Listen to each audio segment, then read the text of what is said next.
Happy video day, guys. Christina, Brooke here. So today I am filming the second part in my 5 top brands and 5 worst brands videos. Does that make sense? But anyway, so you guys already saw the worst brands, which I told you guys are not really the worst brands. They're just ones that did not inspire me for 2021.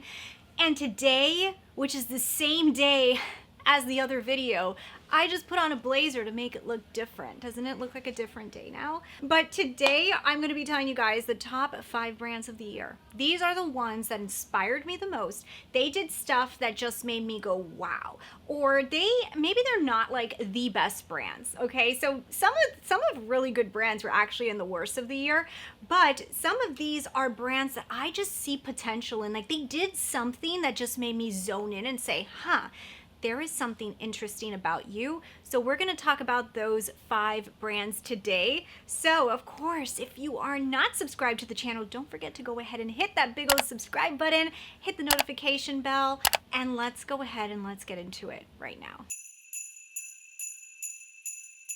So I'm going to start the video off with number 1, and I just feel like I should start with this one because everybody knows I'm going to say this one.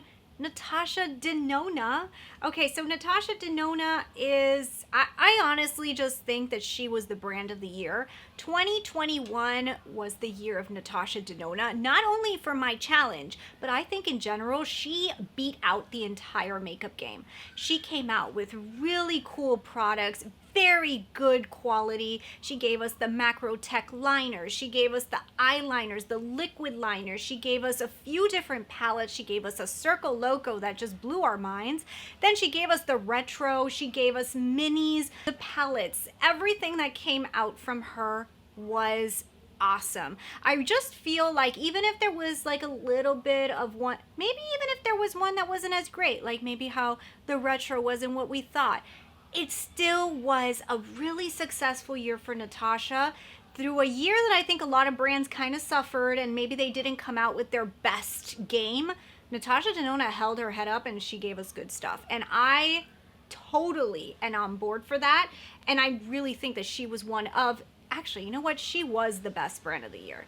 I don't know if can anybody really fight that? I don't think so. Natasha Denona was the brand of the year. Number 2 is LYS, okay? This is a brand that came out of left field for me. When I purchased the foundation and the cream products from them, I just wanted to try a new brand. It was a clean beauty brand. The price tags were so good that I was just like, why not? Why not just give it a go? I did not expect to fall in love. I thought that it was going to be a good product. It would be cool to be able to kind of like talk to you guys about some clean beauty stuff, because a lot of these higher end products, sometimes they're just not clean beauty, you know, or stuff that I really love. A lot of times they end up not being clean beauty products. So when I saw this, I was like, fantastic, clean beauty, but good price tags. Usually those don't go hand in hand. Clean beauty, they usually overprice you. Like, anytime you see clean beauty, you're like, oh my goodness, this is going to be so expensive. But LYS did not do that, okay? So I was very intrigued, and oh my goodness, their foundation is the best foundation on the market for mature skin, especially. I have it on today. I usually wear it just because my skin breathes with it. I don't get pimples. It doesn't go into lines. I could wear it during the day. I could wear it at night. I could build it up for an event. Looks beautiful on the skin. Suppose it has skincare infused in it. It's clean beauty. The price tag is in the 30s. So if I have to repurchase this 4 times in a year, it's like the best price tag ever, you know, especially for brands being sold at Sephora, okay? So for a luxury brand at Sephora, this price tag is insane. Then their blush formula, the cream blush, was something out of this world. I use that cream blush a lot, and I do not like cream products, especially blushes. Just to me, they're a little bit too much of a hassle. I'm used to my powders.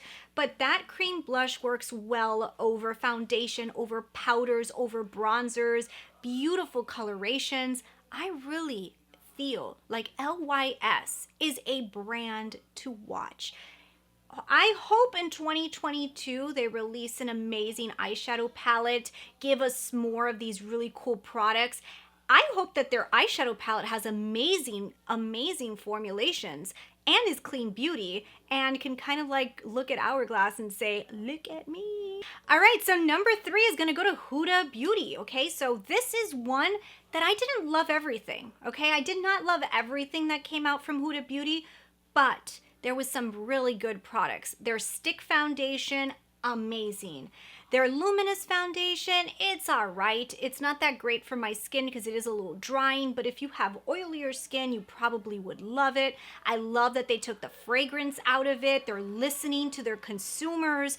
Who wants to smell like a perfume bottle on their face? Like, they're actually listening, okay? The brown obsessions, even though they didn't have like that typical Huda Beauty metallic, they were very easy to use, and I find myself reaching a lot for my brown obsessions and my caramel obsessions.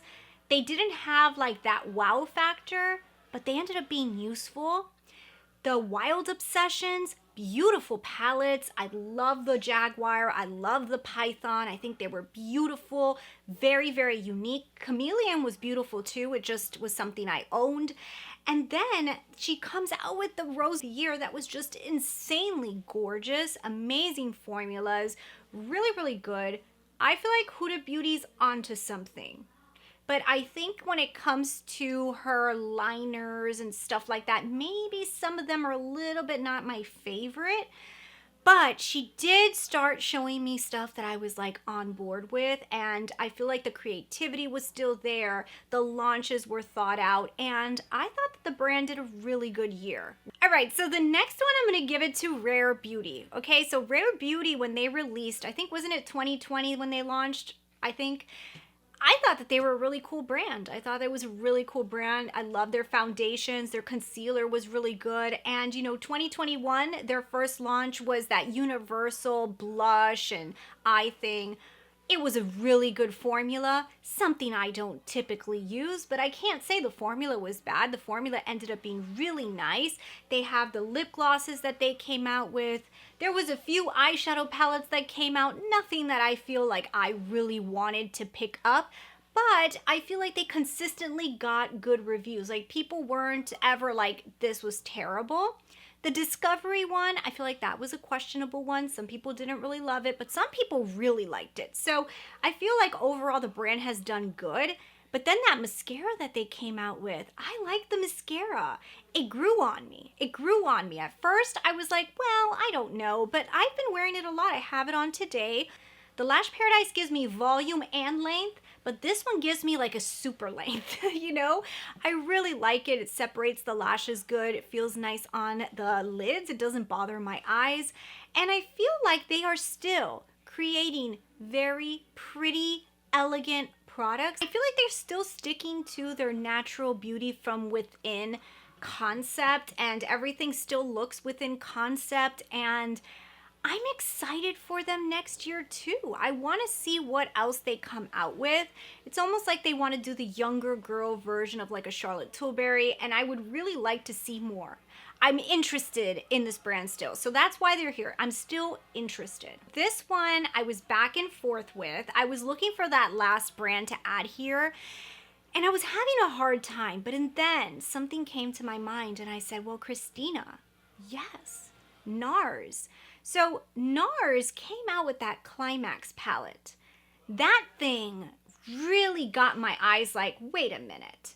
Why don't people talk about NARS? Because this was an amazing formula, beautiful color story. And I was looking back at some of their other palettes and they're not that interesting. But this is a wild card one. This one might need to be removed. It might need to be removed next year. I don't know. I'm intrigued though. It's like at the end of the year, they got me listening. My ear is up against the wall and I'm going, I like you, but I can easily not like you. So I'm interested for next year. I really am. So that's why I put them on here, because of those two palettes. Great quality, awesome color stories. I hope it continues in that route. So I'm going to tell you guys, I don't think it was that easy for me to pick top brands this year. it wasn't, yeah, it just, I don't know. I don't think brands really brought their A game in 2021. It's understandable though, because we did have a very difficult year in 2020. So maybe 2021 was kind of just like not very prepared for, like they weren't prepared for 2021. So the brands that you're hearing about in this top 5, I'm telling you, they brought their A game even in a year that you would expect them to have not. And I don't think that there's that many brands that I could really put into this category. Like it really was not easy. It wasn't like I can go down an entire list and be like, yes, that was great, that was great, that was great. I feel like this year was one of those years that I was kind of like, like for a lot of the stuff, the eyeshadow palettes, the launches, the foundations, like it was not like amazing. So with these brands, there was at least things that just got me like really excited. So I am very excited for Natasha's next year. I think 2022 is going to be insane, especially with Retro 2. I'm really excited for LYS. I think that they're going to continue with their upward climb. And honestly, NARS is a wild card. It's a wild card. I don't know. Next year they might come out with some boring stuff. I don't know, it's a wild card. Like honestly, it really is. So, but either way, I'm excited for 2022. I want to know from you guys, who was your top brand? Who came out with things that inspired you? Not just the brand that you love, but the one that inspired you the most this year that you were just like, wow, they're coming out with really, really good stuff. And I'm sure that there's a brand that I overlooked. I'm sure there is, but I really had a hard time doing this list. I think 4 out of the 5 I was solid on, and then the last one I just had a really hard time finding a brand until I finally remembered. But 2022 better be better in the makeup world. So anyways, I hope you guys really enjoyed this video. Don't forget to go ahead and hit subscribe, and I will see you guys in the next one. Bye.